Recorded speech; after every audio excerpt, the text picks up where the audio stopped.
Good day everyone, and also to Dr. Maida L. Kadtung, our professor in Med 203 Foundation of Education.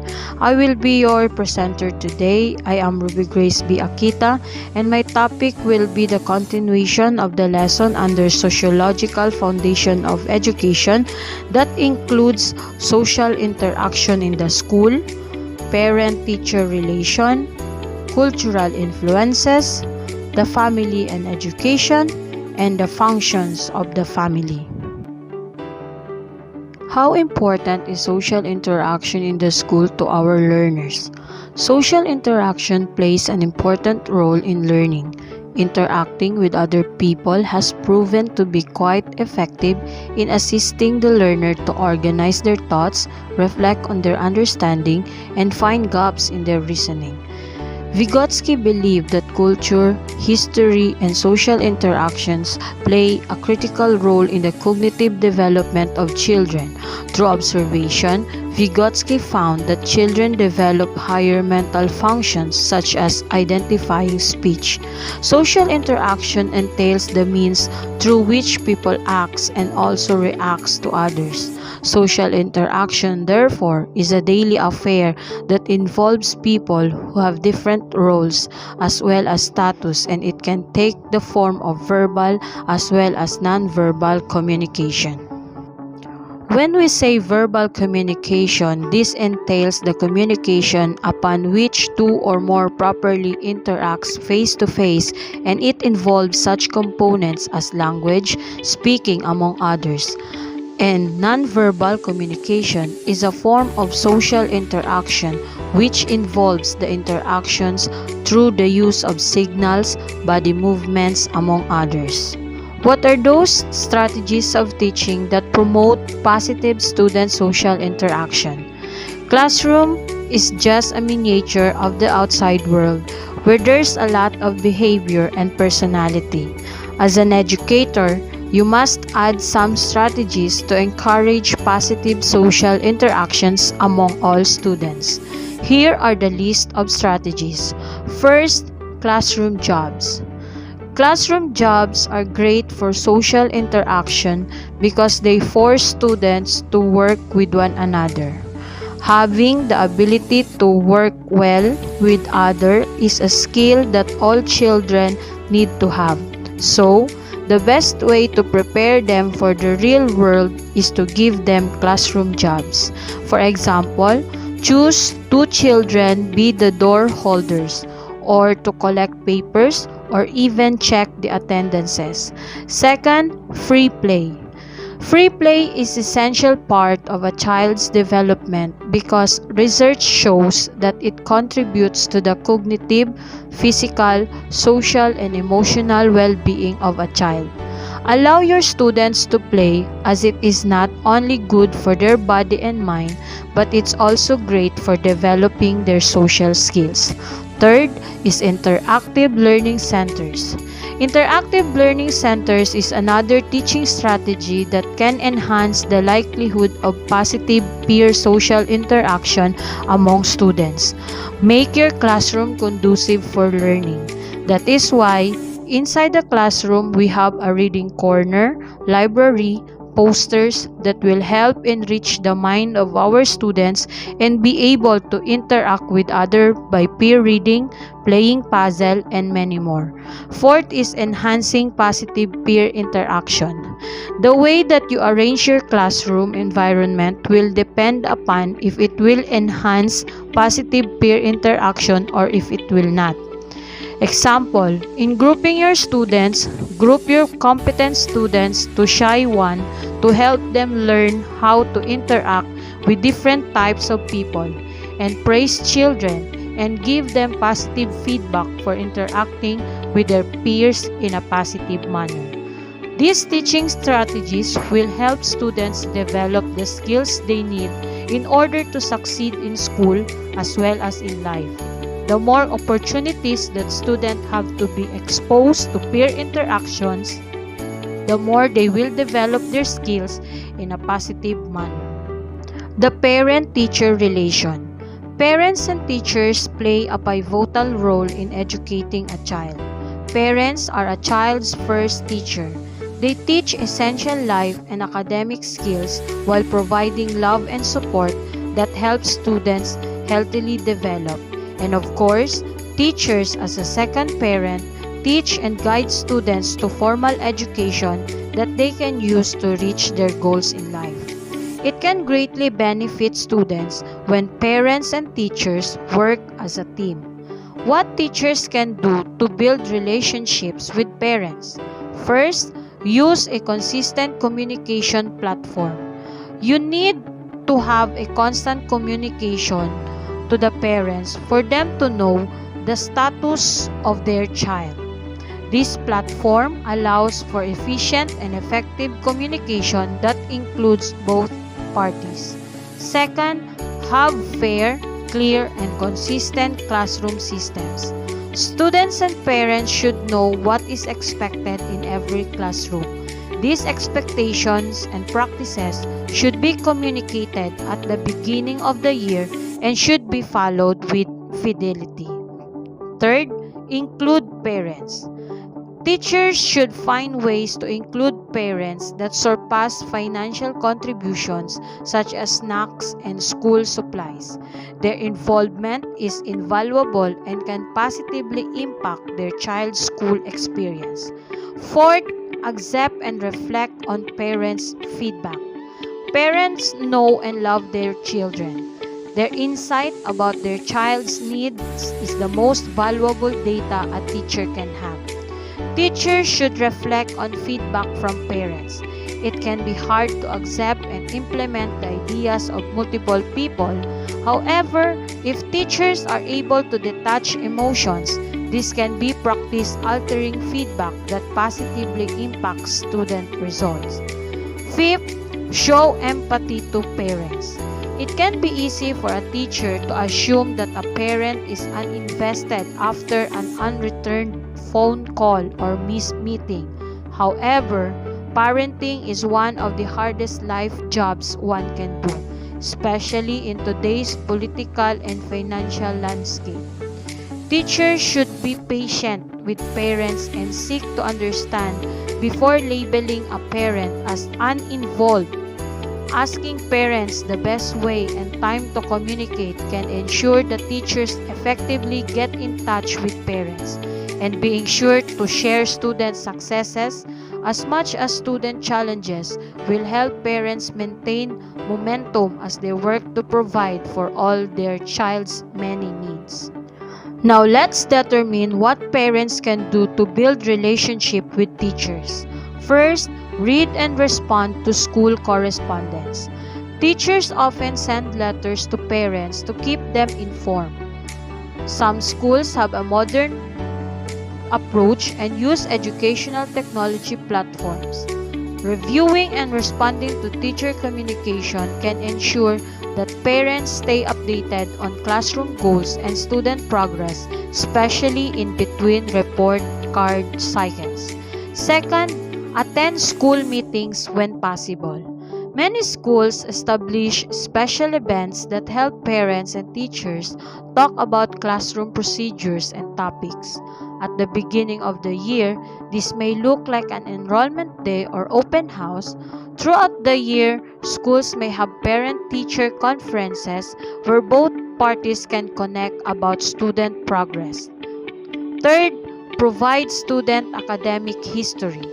Teachers can benefit from as much context for students' strengths and needs that can be provided. Sharing student report cards, meeting notes, and intervention documentation can help teachers learn more about what strategies have been attempted and were successful for students. Fourth, show empathy to teachers. Teaching can be a very tough job. Often, the work is stressful and overwhelming. Parents should always advocate for their child. However, a great way to support a teacher is to be patient, understanding, and offer help. Next is the cultural influences. We need to recognize cultural influences on the development of our child or children. Culture influences development from the moment we're born, making an impact on us as we grow. For instance, culture can affect how children build values, language, belief systems, and an understanding of themselves as individuals and as members of society. Children can receive these cultural influences in different ways, such as through their parents, their environment, and the media. How society shows an understanding of diverse cultures can impact a child's development in many ways, such as how confident in themselves or how comfortable interacting with others they become as adults. In children and youth, participation in culture helps develop thinking skills, builds self-esteem, and improves resilience, all of which enhance education outcomes.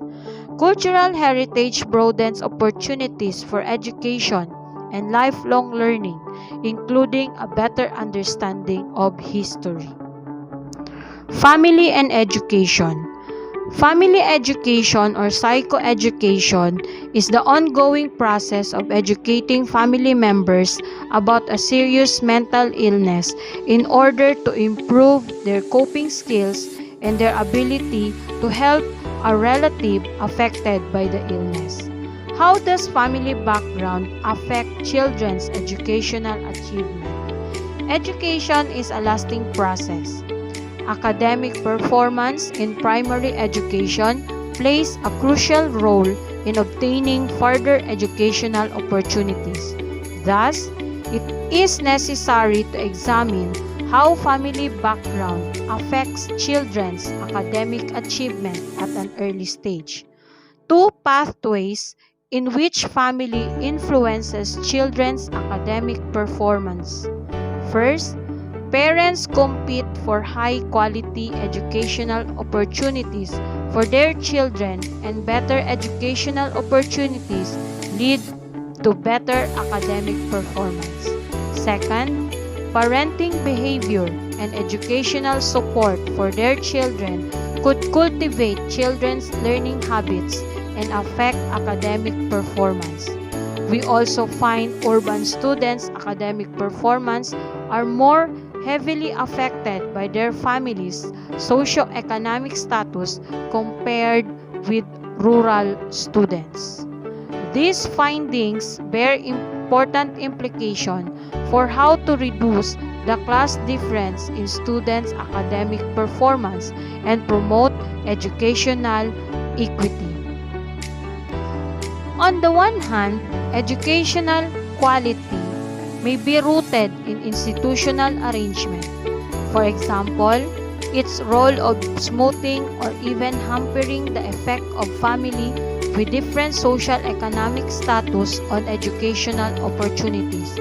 On the other hand, educational equality is shaped by the different opportunities and capacities that families have in participation in education.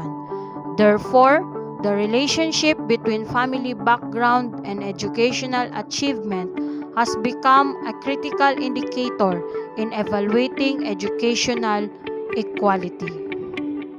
Family is the most universal and fundamental social institution which performs a variety of functions in human society. Different sociologists have viewed or classified the functions of family into different types. But famous sociologist Robert Morrison McLever classified the functions of family into two broad categories, such as essential and non-essential functions. Under essential functions, he includes mainly three functions, such as: first, stable satisfaction of sexual needs. This is the most important essential function of family. Family has been performing these functions since the inception of human civilization. It is a well-known fact that sex urge is the most important and powerful instinct and natural urge of human being. It is the primary duty of family to satisfy the sexual urge of its members in a stable and desirable way. Through the mechanism of marriage, family regulate the sexual behavior of its members, because satisfaction of sex instinct brings the desire for lifelong partnership of husband and wife. Second, procreation and rearing of children. It is another important sectional function of family. Necessary arrangement of stable satisfaction of sexual urge resulted in procreation. Family provides the legitimate basis for production of children. It institutionalizes the process of procreation. By performing this function of procreation, family contributes to the continuity of family and ultimately human race. Third, provision of home. Family perform another important function of providing a home for common living to all its members. It is only in a home that children are born and brought up. Even if children are born in hospitals in modern time, still they are taken care of and properly nourished in a home only, because family and a home have no substitute. Another one is socialization. It is another important essential function of family. It is said man is not born human but made human. Newborn human baby became human being after they are socialized. Family plays an important role in the socialization process. Under non-essential or secondary functions of sociologist McLever includes economic, religious, educational, health, and recreational functions. Along with the essential functions, family also performs these non-essential functions. These functions are non-essential or secondary in the sense that these are also performed simultaneously by other social institutions in the family. First is the economic functions. Since ancient times, family has been performing several economic functions. It is an important economic unit. In ancient time, family was both a production and consumption unit. It used to fulfill almost all the economic needs of its members, such as food, clothing, housing, and many more.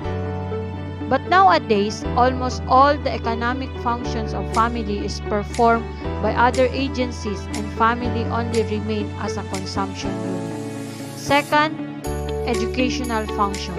Family performs many educational functions for its members. As a primary educational institution, family used to teach letters, knowledge, skill, and trade secret to all its members. It looks after the primary education of its members and molds their career and character. Third, religious functions. Family is the center of all religious activities. All the family members offer their prayers together and observe different religious rites, rituals, and practices jointly. All the members believe in a particular religion and observe religious ceremonies at home. Fourth is the health-related functions. Family as a primary social group performs several health-related functions for its members. It looks after the health and vigor of its members. It takes care of the sick, old, and aged persons of the family. By providing necessary nutritive food to its members, family takes care of the health of all. Fifth is the recreational function. Family performs several recreational functions for its members by entertaining them in various ways. In ancient period, family was the only center of recreation. All the members together organize family feasts, visit the family relations, organize family picnics, and etc. Family organize different festivals, which is another source of recreation. Six is the cultural functions. Family also performs several cultural functions as well. It preserves different cultural traits. Man learns and acquires culture from family and transmits it to succeeding generation. That is why family is considered a center of culture. 7 is the social functions. Family performs a number of social functions. It teaches about social customs, mores, traditions, norms, etiquette to the coming generations. Family exercises social control over its members and bring them into conformity with accepted standards.